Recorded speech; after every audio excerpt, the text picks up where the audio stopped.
The first speaker is Sharon Terry, who is president and CEO of Genetic Alliance. It's a network of about 10,000 organizations. About 1,200 are disease advocacy organizations.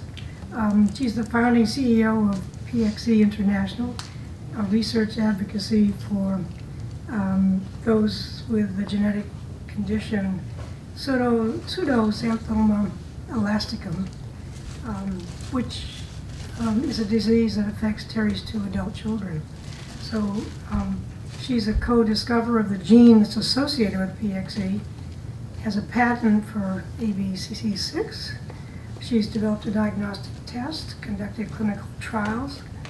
She's done it all and has a very, very important story to tell us. So Sharon, tell us about health advocates as scientists, progress, and how we can all participate. Thanks very much for having me here. I'm always delighted and always say yes to Marianne, even when it means skipping out of IOM board meetings and other events. So I'm sorry that I couldn't be with you yesterday or the rest of today, but I'm delighted to come for this part. So I am going to talk to you today about women health advocates and as scientists. Most of the health advocates that I work with are women, so that's kind of easy to do. There are certainly some men as well, so I'm being a tad bit facetious there. But really looking at what does it mean when a lay person comes into a community essentially like yours of scientists who have done amazing things through the means that you have done. So as Rita said in my introduction, my 2 children were diagnosed actually the Christmas Eve 1994, so it's 20 years this Christmas that they were diagnosed with pseudoxanthoma elasticum, and I was a college chaplain. I'm a former Roman Catholic nun. Have really proud I never took a single science course in high school because I went to a Catholic high school where they didn't have any requirements. Lots of kind of hippie 1970s stuff. And so when my children were diagnosed, I just thought, you know, abracadabra, somebody will do whatever you need to do. Really devastating, though. My kids will tell you it's the best Christmas of their lives because we bought them every toy they wanted, and you know. They are now, so they're now 27, my daughter turned this week, and 25, my son, who got married this summer. And this is a picture of them at the wedding. And they're both very happy. They would say they're both very healthy. They show all the signs of progression toward things like legal blindness when they're 30 or 40, intermittent claudication, cardiovascular disease, gastrointestinal issues, etc. But they would tell you that this is what life is. It's filled with all sorts of things, and this is an important part of their lives. So that Christmas, again, we kind of waited a couple days because we thought somebody will tell us what you do when you have pseudoxanthoma elasticum, aside from saying PXE means never having to say pseudoxanthoma elasticum. So we waited a couple days and nobody could tell us anything, and we started to, you remember this is sort of early internet days. PubMed was called what was it called, Grateful Med, and it was all DOS, you know, kind of looking characters, and we tried to look into it and we really couldn't. So we lived in Worcester, Massachusetts, and we went to the newly constructed medical library and we Xeroxed, you know, 400 articles, and we brought them home, and we realized we couldn't read a word of any of them. My husband went to high school and learned to draft and was a drafting engineer for the Boston biomedical facilities and stuff. So neither one of us any science background. We then went back to bookstores and libraries and bought Stedmans and bought, you know, all sorts of stuff, just saying we got to figure out what these articles are saying to us. So we realized really quickly, several days after Christmas, that we were going to have to actually create a commodity, and the commodity was going to have to do a lot of things. It was going to have to organize a community, leverage and offer funding for research, coordinate research studies, coordinate communication, and focus on clinical significance, really early what now is called PCOR, patient-centered outcomes. And we realized that because even though we didn't understand any of those 400 articles, we could see that there were no patterns. There didn't seem to be any logic. You know, there were case study after case study after case study. It's a very rare disease, 1 in 100,000 people. We didn't know that medicine didn't have all the answers. And so we began to learn that. And we put together a whole kind of platform to do work. The first thing we did and I'm not going to spend a lot of time on my story because I actually want to tell you several stories. But the first thing we did was say, wow, all these scientists seem to be not working together, which was also absolutely astounding to us. We couldn't imagine that if you're working on human health, you don't all say all for one and one for all.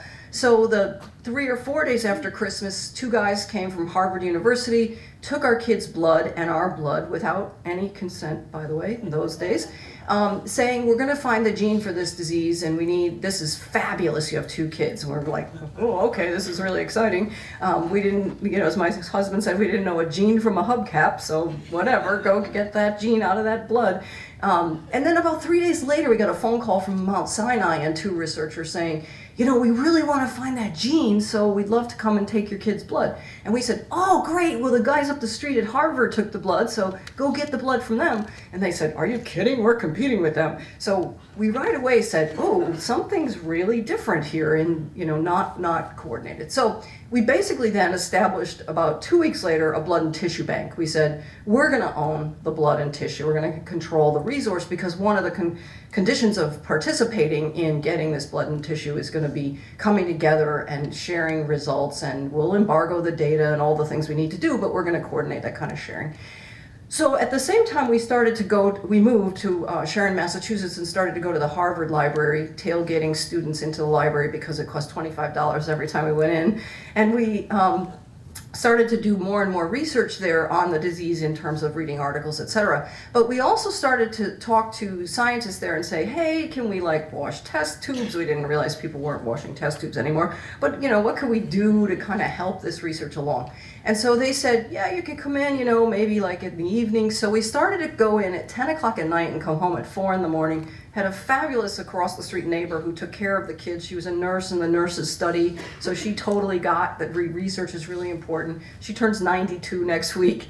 Really, really enabling for us. Anyway, we went to the lab every night for a year. My husband went much more than I, and we actually discovered the gene ourselves. We ran gels, we scored them, we put the data then in Excel spreadsheets. My husband's dyslexic, so he could see the pattern and he could see the locus, and he figured out there are 5 genes in this locus. We now need to hone in on which one. The researchers all wanted to go toward the ones no one had ever discovered. We wanted to say, let's be agnostic to whether they're discovered or not and just get the gene for this condition. So we found ABCC6, which turned out to put us in a whole other field. We at that point had all been with all the elastic tissue, connective tissue, matrix biology guys and women, and now we were in the ABC family, cystic fibrosis, a transporter, membrane transport protein, and lots of confusion around what it did. And that was 1999, and we didn't until this summer figure out what that membrane transport protein was doing. So we established a biobank, established a clinical test that could be used and licensed it for $1 because we owned the gene, because we patented it. We're the only lay people to do that. And of course, it was thrown out in the Supreme Court decision. That's fabulous, right? And we're happy about that. Of course, we did patent stack, and so we have the patent for the diagnostic, etc. But we licensed it for $1 with the only reason for us licensing it is to bring in the data back to a central repository, which is the system that we run. We also had going on now, and then the other thing my husband loves to point out is that I had 2 back-to-back papers in Nature Genetics in 1999 with my master's in religious studies. And then now we're doing drug screening. And some of our drugs are kind of funny. Magnesium turns out to at least ameliorate the disease in mice, and so we're looking at that. The summer's finding looks like bisphosphonates might have some mitigating effect because it looks like pyrophosphates are too low in peripheral blood, etc. So this project plan here, my husband put together about a month after the kids were diagnosed, and it looks a lot like a plumbing diagram because he was a sprinkler engineer. But it's really served us very well, and other diseases have used it, in fact, and we have essentially almost every single block on this pathway have we done some work in over these 20 years. We published this model in 2007. Again, Nature Reviews Genetics this time. essentially to help other disease groups do this, because one of the things we realized about 2 months into it was that it was silly. Again, the system just wasn't there for everybody to do this, and we should have walked into a system rather than having to invent all this stuff. As my kids said, ovaries next to the ice cream was not fun growing up. And so, you know, for example, having a bona fide biobank and having an IRB and having all that stuff we had to learn. So what we did is we started to put systems together that lots of groups could use, and began to work with Genetic Alliance, which I'm president and CEO of the last 12 years or so, in order to give people a platform to do the same kind of thing and do it much, much easier. So switching to some of those other stories, this is, some people actually know this foundation, the Progeria Research Foundation, because Sam, who's in this picture, just died this year, at 17 years old.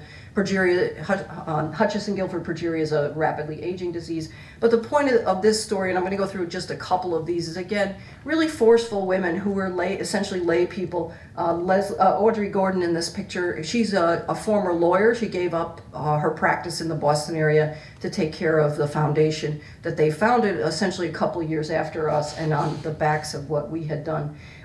Progeria is extremely rare. I think they found maybe 120 people worldwide with it, and people meaning children. Most people die around really aged 13 or 14. They've been able to extend life slightly already.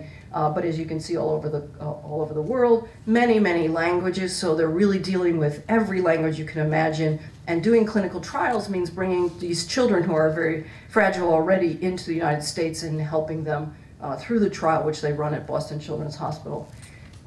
Their history, again, I'm not going to go over every detail of each of these, but you can see again a really strong path, a very quick one from 1999 to 2014. They've extended life, which is really fabulous and amazing. And again, lots of just lay people working on this condition. His two parents did have medical backgrounds. His mom had just finished med school when he was born with progeria. So she did have a medical background, but still not all the material transfer kinds of arrangements and the business arrangements and even the coordinating research isn't something I think that scientists learn as they go through various programs to get their PhD or their MD.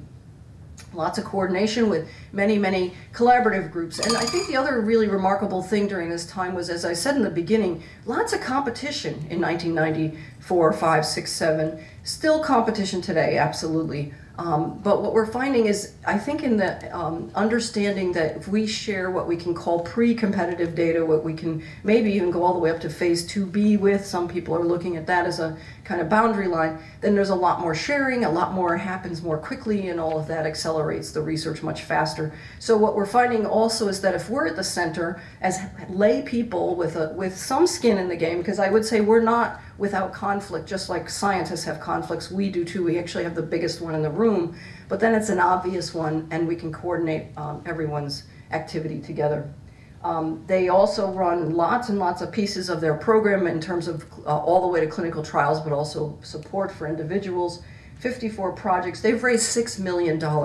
So when disease advocacy groups come to me and say, I can't raise money because I have a rare disease, I say, well, this is a fabulous example of if you put your heart and soul into it, and certainly they've been very compelling. You know, they've gotten all the sports teams in Boston support them. They've gotten fairly famous people, Ted Danson and others, really come out and support them.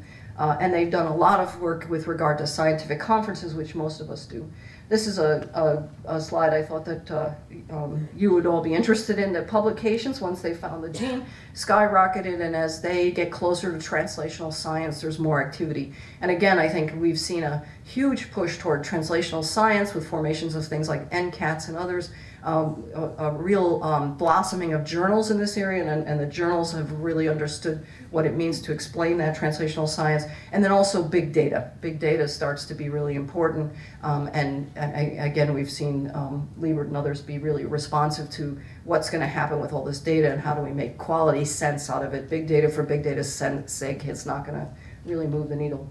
They have a lot of drugs in experimental trials right now. They pushed really hard to move them very fast. They've done some really novel things, and I'll talk about FDA in a second with another group, but they've also had a lot of influence on FDA. Lots of publications about those trials. Another group that's done a phenomenal job is Parent Project Muscular Dystrophy, PPMD.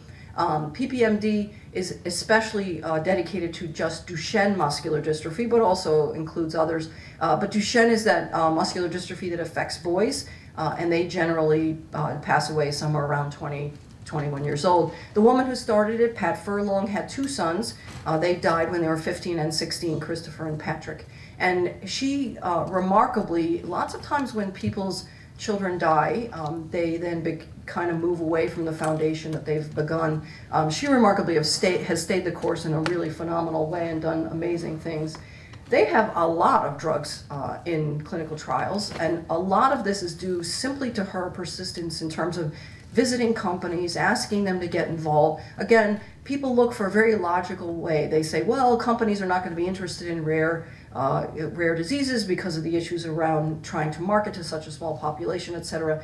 Certainly the Orphan Drug Act has helped hugely, but there are 7,000 rare diseases and only 300 are treated. It still needs the advocacy of women like this to get out there and say, we need to be changing how this is done. We have also seen a huge uptick in interest in rare diseases. And in fact, one of my comments lately is there are more rare disease meetings than there are rare diseases now. And that starts to get some kind of negative connotations because of the competition now in that field. But in any case, I think the advocacy of women like Pat has been phenomenal. And I'm not going to go through this, but it's a really, really remarkable thing because she went to FDA and said, you know, you really are measuring the wrong stuff. We're having all these clinical trials, but endpoints in these trials are super important, as we all know.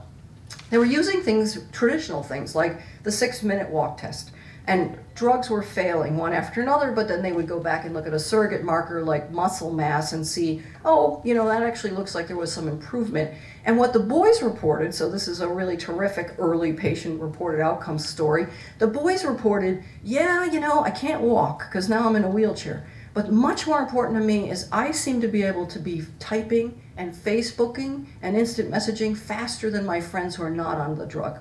This is when the trial's over and it's unblinded. And to the boys, the biomarker should have been, can I still communicate with my fingers? So she got FDA to look at, can we look at different kinds of markers? Can we understand biomarkers in a different way? Can we start to look at what's important for the community? And put together these pillars like patient-centered drug development that truly is, and not just lip service, treatment preferences, potential treatments, and benefit risks characteristics. Looked at what does it mean to make this community-centered. The community's begun to be very preyed upon. Lots of people want to swoop into these communities. I don't know if you all heard the cystic fibrosis drug Kalydeco, which was created by the company Vertex, came out this summer. Kalydeco's price point is $350,000 a year per person. It's a completely unsustainable model, but you can imagine that lots of other companies have now said, I want to have the next Kalydeco. I only need, 50 people on that drug, and I'm going to be making buckets of money for a lot of years. The Cystic Fibrosis Foundation just sold the royalties to futures in a futures market with capital investors for $3.3 billion. Now, lots of people said, that is fabulous, an advocacy group getting that kind of money and putting it back into the research enterprise. We have to ask, is that a sustainable economy such that a futures expert would bet on the profits from this drug being so high that it's worth $3.3 billion. So lots of questions in there, and what Pat has been trying to do is say, we got to calm it down, we got to get it to a place where it makes more sense economically, as well as still has an incentive for the company, because we don't want to disincentivize the companies by any means. So lots of things that she worked on in community-centered things. And then treatment preferences. She studied these treatment preferences. She did a experimental design that used an orthogonal array looking at 18 different treatment attributes so that she could understand what did people really want. They were across things like this, and these rose to the top. So again, none of this is specifically interesting, but generally interesting in that she was able to work through this fairly long, year-long study and get the FDA really to understand it and to put out a guidance based on the work she did. So again, layperson bringing forward and then some conclusions, understanding what things were important, what kind of risk could the individuals with the conditions accept.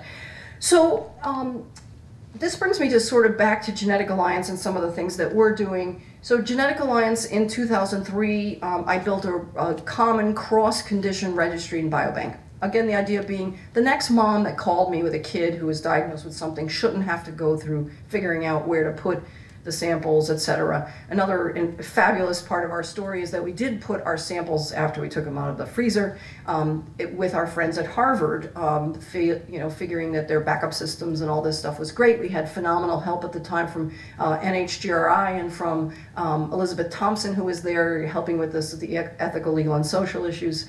Fabulous. It came a day when we wanted to work with more than Harvard, and we went to go get some samples to ship to the University of Hawaii, and the researcher at Harvard locked the freezer and said, "You're not touching this stuff, it's mine." And we said, wait a minute, there's 120 samples in there, and they are samples that we collected from all over the world, and we need to now share them because we have somebody else interested in the research. He said no. So we muddled and muddled about what to do. Finally decided we would threaten to talk to the Boston Globe. We weren't going to, but we threatened. And the next day, the university, Harvard called us and said, you can come and get all your samples and take them out. So we went to get them, feeling like, wow, it's really bad that this went sour. We used to have these people over for our kids' parties. We went on vacation with them, over just the kind of quantity of the substance. So we came and they were sitting in the hallway thawed. They had been there like 24 hours and half of them were missing. They kept half frozen. So we took our stuff and went and banked them actually at a friend who was studying E. coli, because I figured he's not going to touch them. He has no interest in them. But the moral of the story for us was, sort of back to my nun days, I said, if Jesus wanted to share samples with me, I'd have him sign a contract. This is like, we are definitely going to have this all very, very well codified. And certainly, again, Claire Driscoll at the National Human Genome Research Institute helped us, and others put together material transfer agreements and all the things that we needed. So we thought, why should everybody go through that? Whether or not they would have such an extremely awful experience as ours. And actually, we've heard that over and over since then. We decided to put together this blood and tissue bank so that lots of groups could bank, and a registry. That a minimum number of lines are connected to this conference. Do you want to continue your meeting? What do you think? Okay. All right. Good. Yeah, there we go. Get a contract. Yeah. So we decided that we really need to do this in a much more systematic way, and the biobanking side has been somewhat. Now he's doing Morse code. Yeah, that's that help signal, right?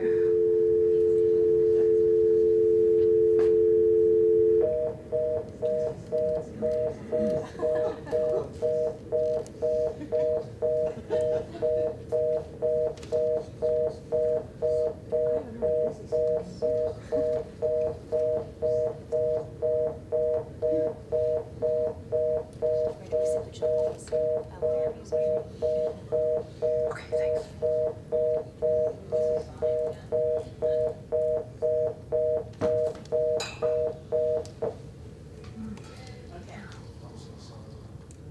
No worries.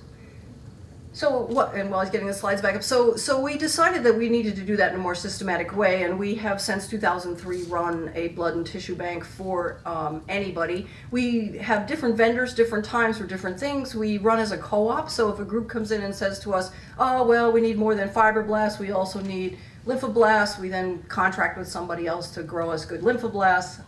We're able to negotiate pretty inexpensive storage, etc., because of our nonprofit status, and so that's been very helpful. We also put together a suite of things to teach people how to do this. So this is a toolbox on biobank.org. I actually own that URL. I was so proud of that. That and phenotype.org we bought in the middle of the night, like a week after our kids were diagnosed.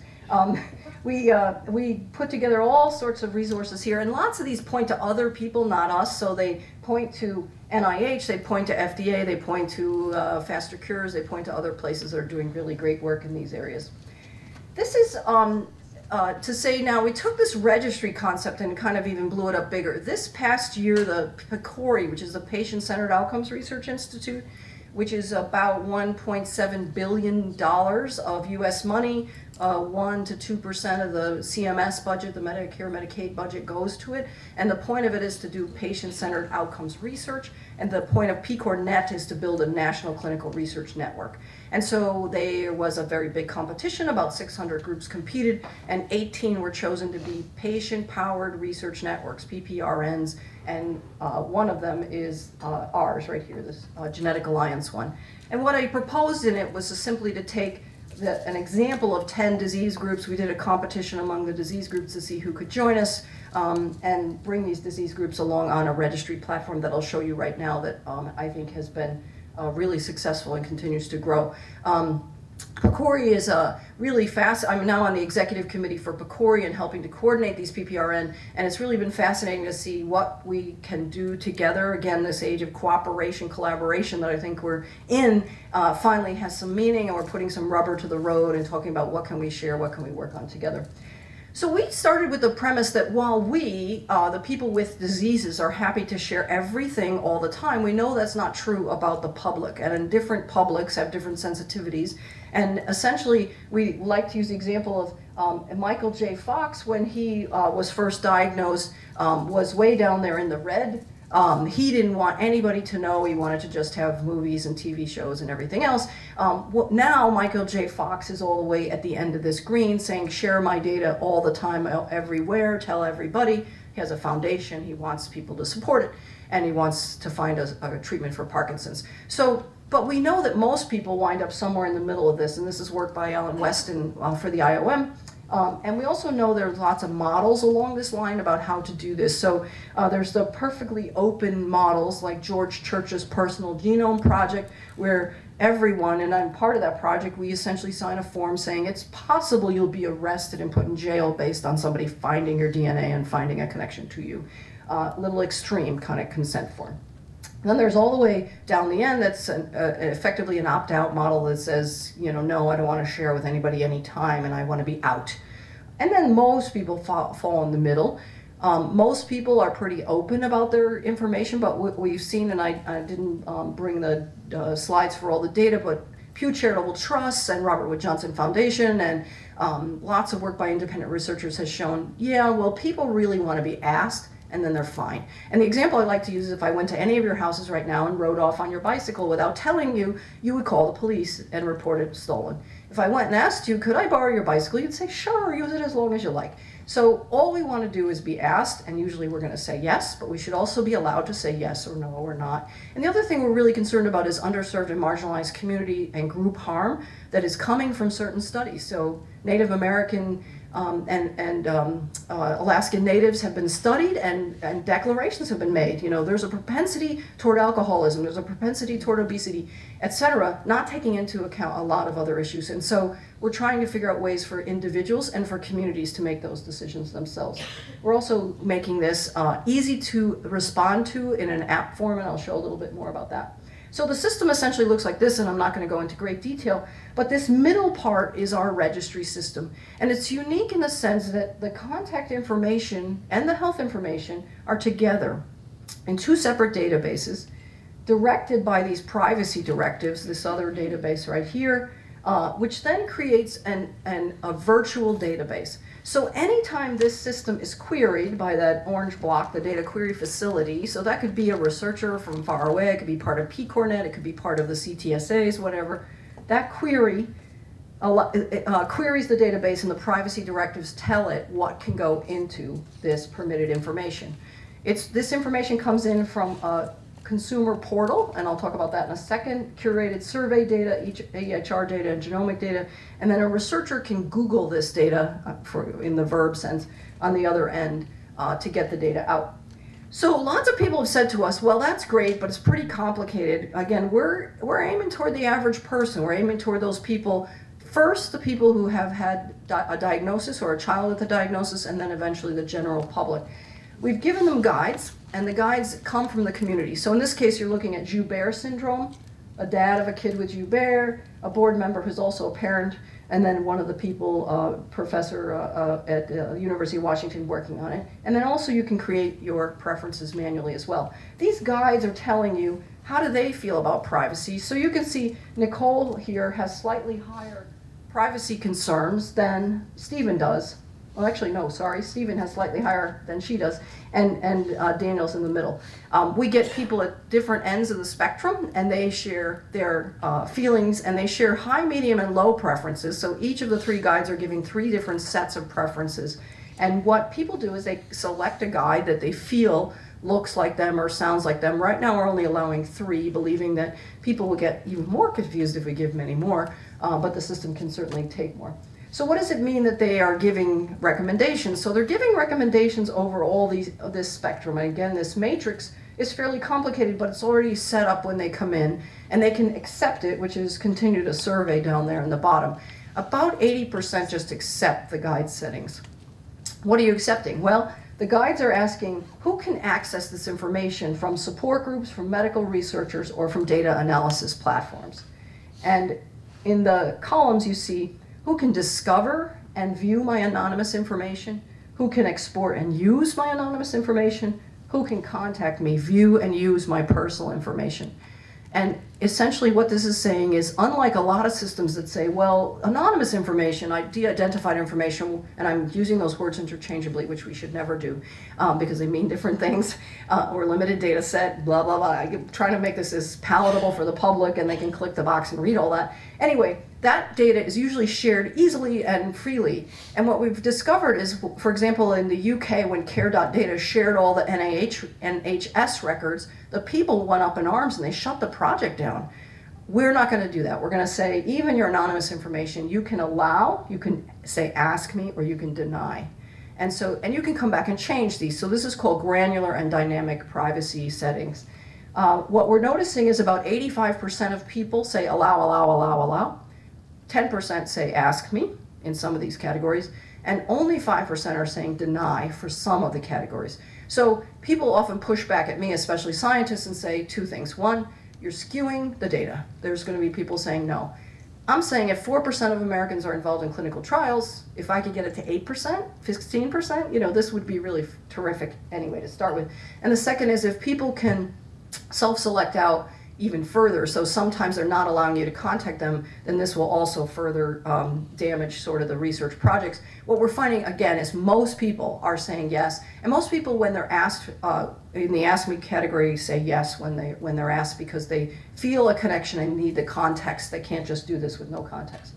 And then again, I'll just go quickly through this. We are collecting all these different areas. You see medical records is grayed out. It's a really difficult area, as most of you know. Electronic health records are not, EPIC is not EPIC is not EPIC, Cerner is not Cerner is not Cerner. We're trying to figure out which kind of conduits we'll use to kind of be that electricity adapter to get different kinds of records in.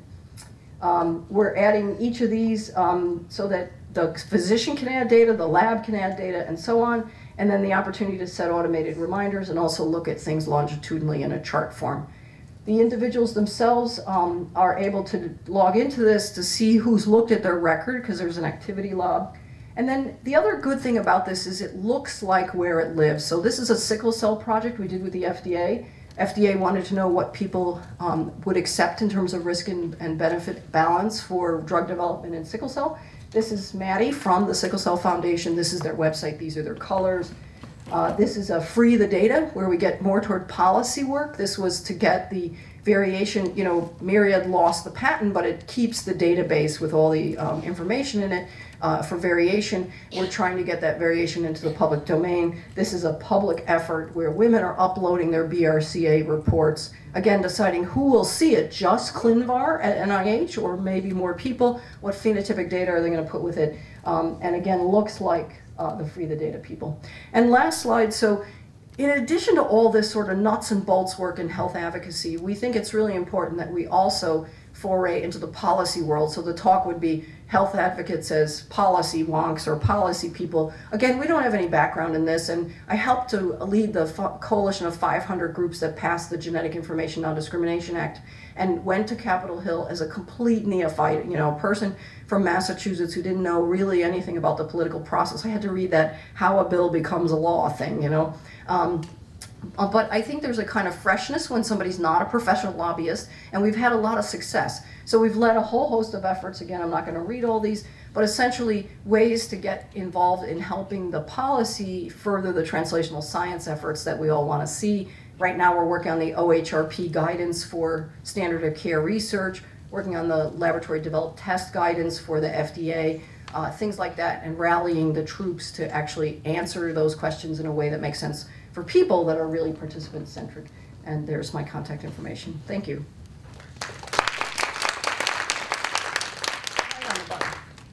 Sharon, how big a staff do you have? You do such phenomenal work. But thank you. Thank you. So I had a staff of 2 when I came, and a budget of $400,000 about 11 years ago.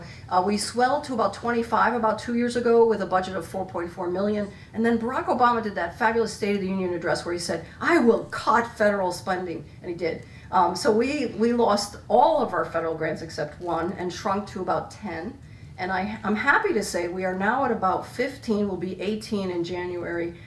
Because of moving what I said from a federal grant model to a prize model. I won about $500,000 in prizes for this platform, which was good money.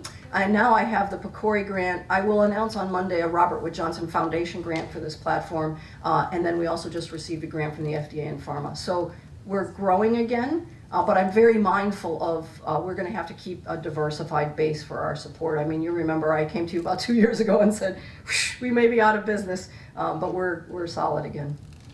That's remarkable. And you go before Congress quite frequently, is it? Yes, yeah. So we've worked a lot with Congress. I mean, we've had some fabulous years when lots of champions were in there. It's tough years now because there aren't the champions there were.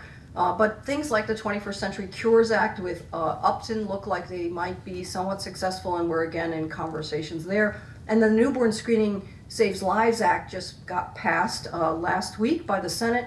They snuck a little provision in that said now the states can't keep blood spots unless they consent every single parent, which is phenomenal. It's a huge change. But that law gives us about $800,000 to run the nation's newborn screening clearinghouse, which we've been doing for about 5 years. So yes, we do keep our policy work together. I'd like to do much more of that. I think that's really, you know, Tom Frieden has that pyramid where he says your real work should be in policy because that's what changes the nation. And I'd love to be there, but there's not a lot of support for lay people to be involved in policy. There's lots of support for lobbyists and for policy firms, but not for lay people.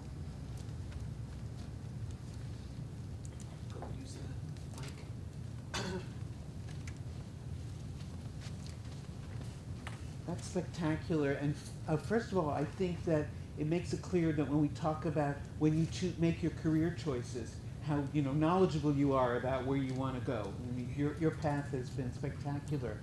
I was wondering, one of the things that we as scientists do is always, not only are we going to cure a disease, but we're going to learn from that disease how to prevent something else.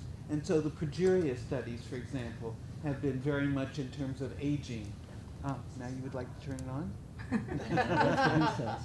Okay, what? So, no, I don't think that did it. No. Either. I'm not. On. Let's slide this up. Let's see if there's a slide. Yeah, hello? No? We can hear you. I think there's no problem. Yeah. So anyway, just the question of how much do you take your approach and move it on again to bringing it back into the lab and perhaps other impacts of the work? Yeah, that's really a terrific question. So I think two answers to that. One is we've stayed very much in touch with and actually kind of grown in our cooperation with professional societies. And worked a lot with them with trainees, so go to the American Society of Human Genetics, American College of Medical Genetics, American Academy of Ophthalmology, et cetera, and work with the trainees who come in and talk to them about kind of broadening how they see science, which there's a real hunger for that. Again, as you know, somebody, I forgot the cute thing they said yesterday, but essentially the idea that, you get your first R01, I guess they said it's late onset R01 now, that it's really in the 40s, and so I think younger scientists are looking for other things, other ways they can contribute and be live. The other way is to sort of take it back to the advocacy community itself and ask them to become sort of soldiers to go forward and work with the scientists. And so I think we've created fabulous collaborations, and we've really said there should be no us and them. That's the worst thing.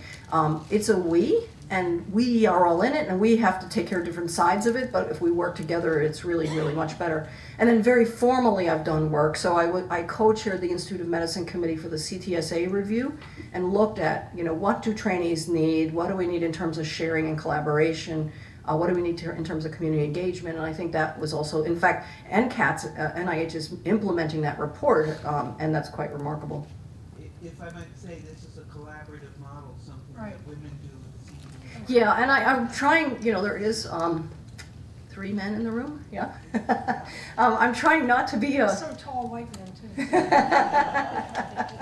I'm trying not to be leaning too far, but I do think I have discovered obviously that moms and women do bring this piece into it that isn't there before, because I even see my husband negotiates things very differently than I do, and if we need to get collaboration, I'm in there. If we're needing to make a price point for something, then he is definitely better. He's also much better in the science, which is quite remarkable. But I think yes, women tend toward collaboration, and some of the breakthroughs we've made in PXE have been because of the women scientists being able to explain to the men that, yeah, you really wish you could get that next paper faster than this, but what about doing this paper together and blah, blah, blah.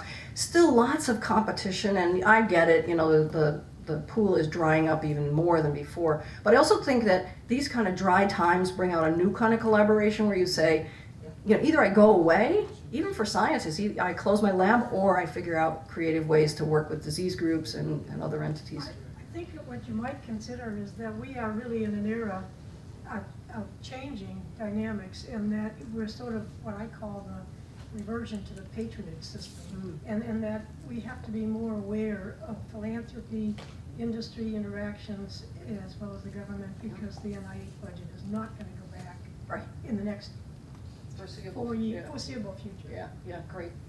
Thank you so much. Good.